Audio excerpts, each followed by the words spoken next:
AI was supposed to make us smarter, faster answers, flawless essays, even art at our fingertips. Studies show AI can erode memory, critical thinking, even ethics. The future isn't about replacing humans, it's about augmenting us. So how do we use AI without letting it use us? What happens to our minds? And maybe our whole society when we lean more and more on artificial intelligence? Does it actually make us smarter? Or is it, subtly dulling our sharpest edges? That's really the question we're diving into today. Yeah, it feels like we're at this really fascinating crossroads, doesn't it? It really does. On one hand, you hear all these, promises, right? AI enhancing everything. How we work, how we learn. It's pitched as this amazing cognitive boost. Exactly. Like scaffolding for our brains. But then there's this other feeling, this kind of deep concern. This incredibly powerful tool, especially the generative kind. Is it quietly chipping away at our fundamental skills? It feels like a huge choice, really, about what being human even means going forward. And it's interesting, this isn't a totally new conversation. No, not at all. If you look back, similar worries popped up with older tech. Think about calculators. Right? People worried about de-skilling. Mm-hmm. Losing the ability to do math in their heads. Exactly. Or the automated assembly line. Artisans had those same feels about automation we hear today. These debates, they've been around for decades. But AI, especially generative AI, that feels different. More significant somehow. I think so. It presents a really unique and maybe a more profound challenge. Like one expert said, Googling things wasn't great for our thinking habits, but AI feels exponentially worse. Exponentially worse. Why? Well, because AI doesn't just give you a fact. It can write whole essays, do analysis, even make art, potentially skipping the entire human process of deep thought and putting things together yourself. Okay, so let's dig into that downside then. What are the specific cognitive muscles we might be letting atrophy if we rely on AI too much?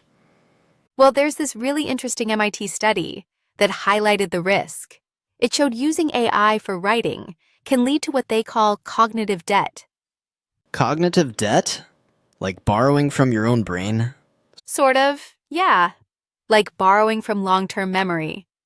Picture this. After using an LLM, a large language model, to write an essay, over 80% of the people in the study couldn't even remember a quote accurately from the essay they just wrote. 80%? Wow. And none of them got it perfectly right. They call it shallow encoding. The information just doesn't sink in deeply, which leads to real problems recalling it later. So your brain kind of outsources the work and doesn't bother storing the details properly. Precisely. And that leads to another big question. What does that do to our critical thinking, especially if we get really confident that the AI can just handle it? Yeah, does that confidence make us lazy thinkers? The research seems to show exactly that. Higher confidence in AI correlates directly with, less critical thinking effort from the human side. If you don't exercise those skills, even on small stuff, they can definitely weaken over time. And it's not just about doing the thinking, it's about the habit, right? The habit of digging deeper. Yes, that's another key worry. The erosion of that habit of deeper analysis. If AI gives you a quick answer, it's tempting to just accept it, skip the independent research, the fact-checking. You lose that practice. Right. And as one observer put it, AI might simultaneously weaken our independent competence in basic cognitive functions that historically required active engagement and repetition. So it sounds like we're not just talking about memory loss or losing the critical thinking habit, but maybe even losing our drive, our curiosity. That's a real concern. If AI always has the solution ready, the need for humans to actually think it through themselves, it seems less necessary, doesn't it? Why bother learning or really understanding something if the AI can just give you the answer instantly? Exactly. One expert worried we might lose some curiosity in why something is the correct answer. We just want the what, not the why. But this idea of outsourcing our thinking, does it creep into more sensitive areas like, ethics? That's a huge one. If we start letting algorithms make moral judgments, do we kind of absolve ourselves of responsibility? Does it weaken our own capacity for ethical reasoning? It's a serious question. Are we seeing this play out already? Like real-world examples of people leaning too heavily on it? We are, yeah. You hear about professionals, HVAC techs, nurses, even doctors admitting they use Google or AI for job-related stuff pretty often. Which sounds helpful, but risky. Hugely risky, especially with AI hallucinations where the AI basically makes stuff up. If you don't have that foundational knowledge yourself, how can you tell if the AI is right or wrong? Yeah, I've read about incorrect AI medical reports. That's terrifying in high-stakes fields. Absolutely. And it's hitting education hard too. Yeah. Teachers are seeing AI cheating nearing crisis levels. It's a massive challenge for schools when students just unquestioningly accept AI outputs. They might lose trust in their own ability to reason. Exactly. And potentially drift from reality, weakening their own intelligence. It's a worrying trend. Okay, so we've definitely sketched out some serious potential downsides here, but we need to look at the other side too, right? There's a strong case for AI actually sparking a kind of human renaissance. Absolutely. That's the flip side. And it's just as compelling. AI really does have this profound potential to improve the cognitive scaffolding of human behavior, as some put it. Cognitive scaffolding, like building on what we already have. Kind of. Think how computers, the internet, smartphones already make finding and synthesizing information so much easier. AI can take that way further. How so? By handling the low-priority stuff, the mundane tasks, the digital admin that eats up our time. Imagine if AI manages, say, 75% of those daily digital chores. Okay, what would that mean? Well, one estimate suggests that could save the average knowledge worker around 2,190 hours a year. Wow, that's huge. That's like 91 working days. Exactly. That's reclaimed time and mental energy freed up for humans to focus on the bigger issues, the more important tasks, complex problems, creativity, even just, deeper connections. So it's not about replacing us, but augmenting us. That's the vision: augmented intelligence that supports human judgment, empowers our own intelligence and creativity. We're already seeing artists use AI to create totally new art forms. Scientists tackling problems they couldn't before. That's a really powerful idea. So this partnership with AI, instead of diminishing us, could actually end up highlighting what makes us uniquely human. It's a fascinating dynamic, isn't it? AI takes on the basic intelligence tasks, and humans find themselves focusing more on those so-called soft skills. Empathy, connection, listening, creativity, communication, nuance.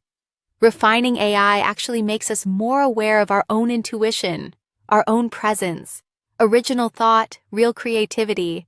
That stuff doesn't diminish. It becomes more valuable as AI handles the routine. So it could lead to a kind of lifestyle shift. Maybe a lifestyle renaissance, yeah. Yeah. People embracing real experiences, travel, nature, family time. Because they're not so bogged down by digital drudgery. Plus, AI platforms are already showing promise in mental health, offering individualized counseling, helping cognitive development. That's a really positive spin. Focusing on quality of life, human connection. What about the bigger picture, though? Globally? Yeah, the implications there are huge, too. AI could really democratize wealth creation. Think of the gig economy evolving into an AI-enhanced global marketplace. Meaning people anywhere could offer skills worldwide. Exactly. No longer limited by geography. Better digital infrastructure could connect marginalized groups to global markets, selling goods, getting education, accessing finance. That's a real pathway for poverty reduction. And communication. Oh, automated language translation could totally transform global communication, making it accessible way beyond the roughly 20% who currently use English effectively for international business. Are there concrete examples of these broader benefits now? Definitely in healthcare. AI agents are assisting in surgeries. There was a report looking ahead hypothetically to 2034 suggesting AI could lead to a 40% increase in finding organ donor matches and successful transplants. 40%. That's incredible. It shows the potential, right? These are tangible, life-saving advancements, addressing really complex global challenges. Okay, so it's really clear. Immense potential on one side, significant risks on the other. The critical thing then is, how do we steer this?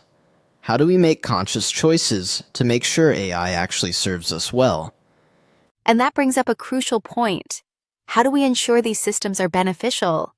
It really hinges on consistent human feedback in the AI lifecycle. Not just a buzzword. You mean actually building it in. Exactly. Making sure the systems truly align with human values, human preferences. That needs active, ongoing feedback from diverse users, not just tech companies guessing what we want from data. It has to be a real collaboration. Which leads to that idea, verify but never trust. That's got to be the mantra for this age, hasn't it? It's not just about being skeptical. It's about fundamentally changing how we approach knowledge. We need skills in verification and critically assessing AI output and constantly refining these tools based on our judgment. Knowing when it's helping and when it might be subtly misleading you. Right. And in education, it means not banning AI, but teaching students how to use it critically to challenge assumptions, to go beyond rote work, focusing instead on creativity and complex problem solving. It changes the goalpost for learning entirely. It does, and it shifts our role too. Even in a human AI team, the ultimate responsibility, the accountability, that stays with the human. So maybe thinking of it as stewardship is better than just collaboration. I think that's a really good way to put it. Stewardship implies responsibility. We're accountable for the outcome, even if AI did some of the legwork. And that means we have to keep our own foundational skills sharp so we don't become totally reliant. And underpinning all of this, we need rules, right? Governance. Absolutely essential. Need robust legal frameworks, meaningful public oversight, and collective guidance. We have to tackle algorithmic bias, ensure equity, prevent power from concentrating too much. Making sure it's fair for everyone supports individual agency. Yes, it's not just a tech challenge. It's deeply political, deeply social, making sure AI serves common goals. So looking ahead, say the next decade, is the fundamental experience of being human gonna change dramatically? You know, probably not fundamentally, but our understanding of our unique value, that will definitely evolve. What humans are uniquely good at versus intelligent machines. Things like great art, real empathy, emotional connection. Exactly. Those things will likely continue to set us apart. The core human traits, creativity, empathy, critical thinking, deep connections, they'll remain, even if how we express them changes. But the path AI takes, that really depends on the choices we make now, especially how we balance its power to help us against that risk of relying on it too much. So as AI gets woven more and more into our lives, maybe the question for all of us is, what human traits are you personally committed to cultivating to make sure we all flourish? And how can you use AI to support that, rather than letting it diminish those very qualities?